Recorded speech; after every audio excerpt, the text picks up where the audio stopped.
Translated from the Chinese, Taisho Volume 14. Number 475. By John R. McRae, 1947–2011. Chapter 8. The Path of Buddhahood. Manjusri then asked Vimalakirti, how should the bodhisattva penetrate the path of Buddhahood? Vimalakirti said, if a bodhisattva traverses the unacceptable paths, this is to penetrate the path of Buddhahood. Manjusri also asked, how does the bodhisattva traverse the unacceptable paths?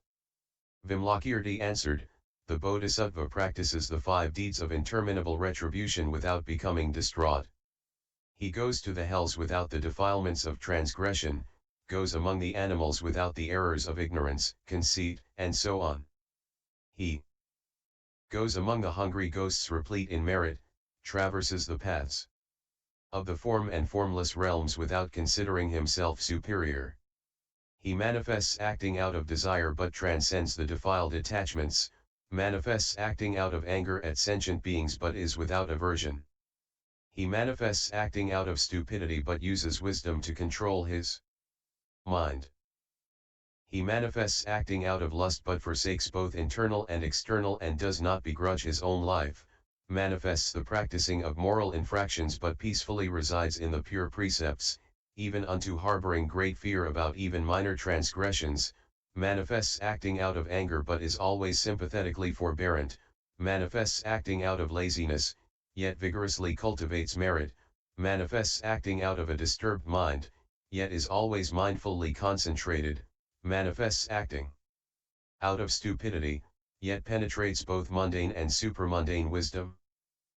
He manifests the practicing of flattery and deception, yet uses good skillful means to accord with the meanings found in the sutras, manifests acting out of conceit, yet is like a bridge for sentient beings. He manifests acting out of the afflictions, yet is always pure in mind, manifests becoming Amara, yet accords with the wisdom of the Buddha and follows no other teaching, manifests becoming a Sravaka, yet for sentient beings explains dharmas they have not heard before, manifests becoming a Pratyeka Buddha, yet accomplishes great compassion to teach sentient beings, manifests becoming destitute, yet has the unlimited merit of the hand of treasures, manifests becoming maimed through criminal punishment, yet adorns himself with all the 32 primary characteristics and 80 subsidiary marks, manifests becoming low-born, yet is actually born within the Buddha's lineage and replete in its various merits, manifests becoming feeble and ugly, yet attains the body of a Narayana, which all sentient beings enjoy seeing. He manifests becoming old and sick, yet always eradicates the roots of illness and transcends the fear of death. He manifests having the material requisites, yet always views the world as impermanent and is truly without desire, manifests having wife, concubines, and mistresses, yet always distantly transcends the muddy filth of the 5 desires, manifests dumbness, i.e., muteness, yet accomplishes eloquence and unfailing dharnis. He manifests becoming a false ford, i.e., a heretic, yet uses the correct ford to cross over sentient beings to salvation. He manifests entering all the destinies, yet eradicates their causes and conditions, and manifests nirvana, yet does not eradicate samsara. Manjusri, if a bodhisattva can traverse the unacceptable paths in this way, this is to penetrate the path of Buddhahood. At this Vimalakirti asked Manjusri, what is the seed of the Tathagata? Manjusri said, the possession of a body constitutes the seed. Ignorance and affection constitute the seed. Lust, anger, and stupidity constitute the seed. The 4 confusions constitute the seed. The 5 hindrances constitute the seed. The 6 entrances, ayatanas, constitute the seed. The 7 loci of consciousness constitute the seed. The 8 heterodox dharmas and 9 loci of affliction constitute the seed. The 10 evil actions constitute the seed. In essence, the 62 mistaken views and all the afflictions constitute this seed. Vimalakirti said, why is this? Manjusri answered, Anyone who sees the unconditioned and enters the primary status of Hinayana enlightenment will be unable to generate the intention to achieve anuttara-samyaksa.bodhi. It is just as lotus flowers do not grow on dry land on the high plateau, these flowers grow in the muddy filth of the lowly marshes.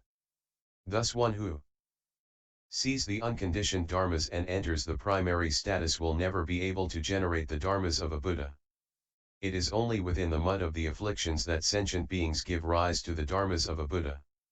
Or again, it is like planting a seed in space, where it would never grow, only in night soil enriched earth can it flourish.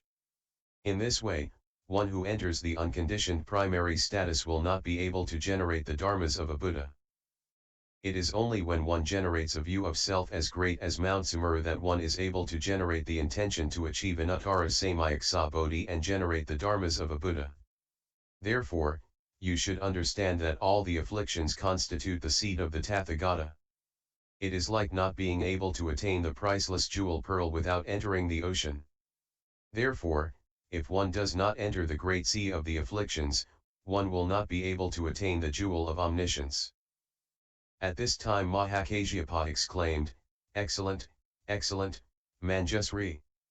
It is well that you have spoken thus, truly, it is as you have said. The field of the sensory troubles constitutes the seat of the Tathagata. We disciples are now unable to bear generating the intention to achieve anuttara-samyaksa.bodhi. It will only be after we have committed the transgressions leading to the 5 interminable hells that we will be able to generate that intention and generate the dharmas of a Buddha. As we are now, we will never be able to generate it. It is like a man whose sense organs are destroyed being unable to benefit from the 5 desires. Likewise, Sravakas who have eradicated the fetters are unable to benefit from the dharmas of a Buddha and will never vow to achieve Buddhahood. Therefore, Manjusri, ordinary people can respond to the dharmas of a Buddha, but Sravakas cannot. Why? When an ordinary person hears the Buddha Dharma, he is able to generate the intention to achieve unsurpassable enlightenment and not eradicate the 3 jewels. Even if Sravakas spend their whole lives hearing about the dharmas of a Buddha, including the 10 powers, the 4 fearlessnesses, and the other unique dharmas of a Buddha, they will never be able to generate the intention to achieve unsurpassable enlightenment. At that time there was a bodhisattva in the assembly named University Sally manifests the form body. He asked Vimalakirti, "O retired scholar, who are your parents, wife, and sons, relatives, subordinates, servants, and friends? Where are your slaves, servants, elephants, horses, and vehicles?" At this, Vimalakirti replied in verse: "The perfection of wisdom is the bodhisattva's mother, skillful means is his father. All the assembly of guides, without exception, are the causes of his birth. Joy in the Dharma is his wife, and the mind of sympathy and compassion his daughters. The mind of goodness and sincerity is his sons, and ultimate emptiness and serenity his home. His congregation of disciples is the sensory troubles, which he converts as he wishes. The factors of enlightenment are his good friends, on whom he depends to achieve correct enlightenment. The dharmas of the perfections are his companions, and the 4 types of attraction his dancing girls, who sing the words of Dharma, and thereby create their music. In the garden of Dharni, and the grove of the flawless Dharma, is the pure and wonderful flower of the intention for enlightenment and the fruit of wisdom and emancipation. The pool of the 8 emancipations is filled with the peaceful waters of concentration, scattering the flowers of the 7 purities. Here bathe the undefiled persons. His elephants and horses are the 5 penetrations that race, and the Mahayana is his chariot. Control is through single-mindedness. So he wanders the roads of the 8-fold correct paths, with the 32 primary characteristics replete to ornament his form, and the host of 80 subsidiary marks to decorate his bodies. Shame is his upper garment, and the profound mind his flowered necklace. His wealth is the 7 treasures of the Dharma. which he bestows in teaching so that beings will flourish. He practices according to the Buddha's explanation, and rededicates the ensuing merit for great benefit. The four dhyanas are his seed, from which his pure livelihood is generated. Erudition increases his wisdom, and becomes the sound of his own enlightenment. His food is the sweet dew of the Dharma, and his drink the flavor of emancipation. With the pure mind does he bathe, using the categories of the precepts as his incense powder. Demolishing the bandits of the afflictions, he is courageous and invincible. Subjugating the four types of maras, the banner of his victory is erected at the place of enlightenment. Although he understands there is no generation and no extinction, he is born so as to manifest the Dharma to others. He manifests all the countries, with none invisible, as plain as the sun. He makes offerings to the immeasurable kotis of Tathagatas throughout the 10 directions, without having any thought of discriminating between the Buddhas and himself. Although he understands that the Buddha lands and sentient beings are empty, he always practices purifying his land, teaching the hosts of beings the various categories of sentient beings, their forms, sounds, and deportments. The bodhisattva with the power of fearlessness can simultaneously manifest them all, recognizing the affairs of the host of maras. And while seeming to go along with their activities, he uses wisdom and good skillful means, so that he can manifest anything he wishes. He may manifest old age, illness, and death, to accomplish the liberation of the hosts of beings. Comprehending that all things are like phantasmagorical transformations, his penetration is without hindrance.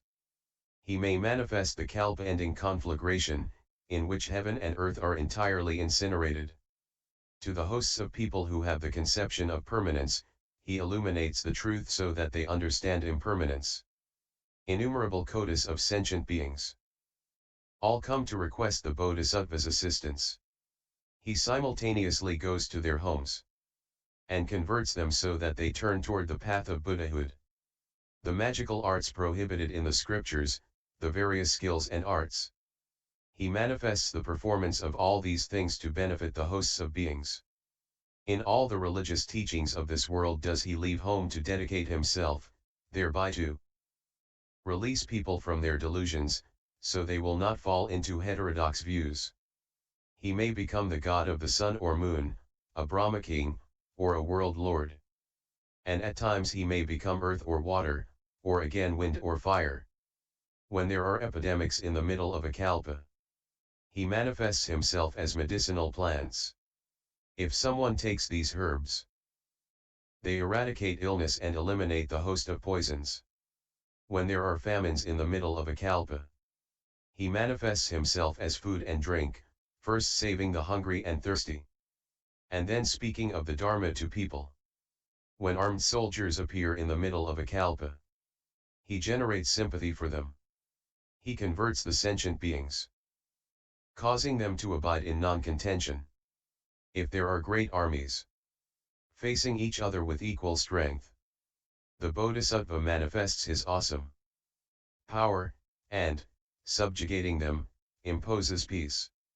In all the countries, wherever there are hells does he go to save the beings therefrom their sufferings. In all the countries, wherever animals devour one another, he always manifests being born there to provide benefit for them there.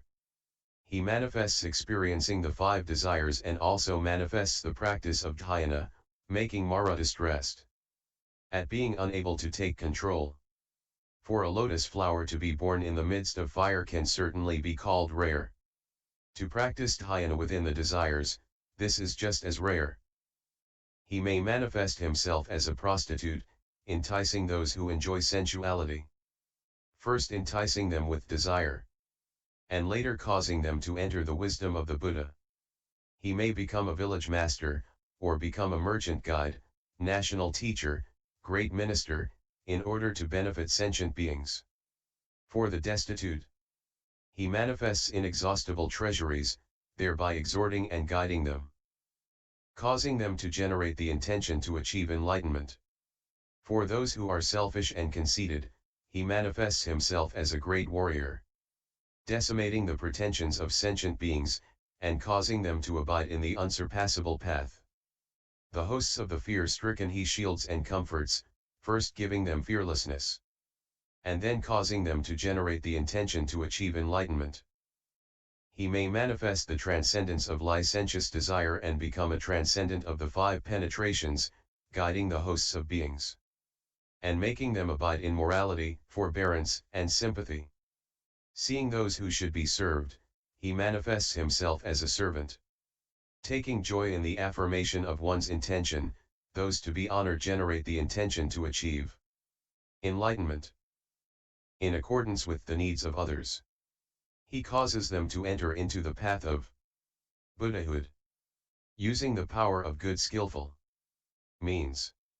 He provides sufficiency to all. Thus are the paths immeasurable which he traverses without restriction. His wisdom is without limit in saving the innumerable hosts of beings.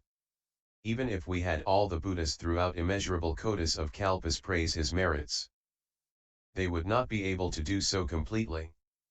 Whoever hears the dharmas such as this and does not generate the intention to achieve bodhi, excluding those who do not even seem human, are ignorant fools. And VISX 008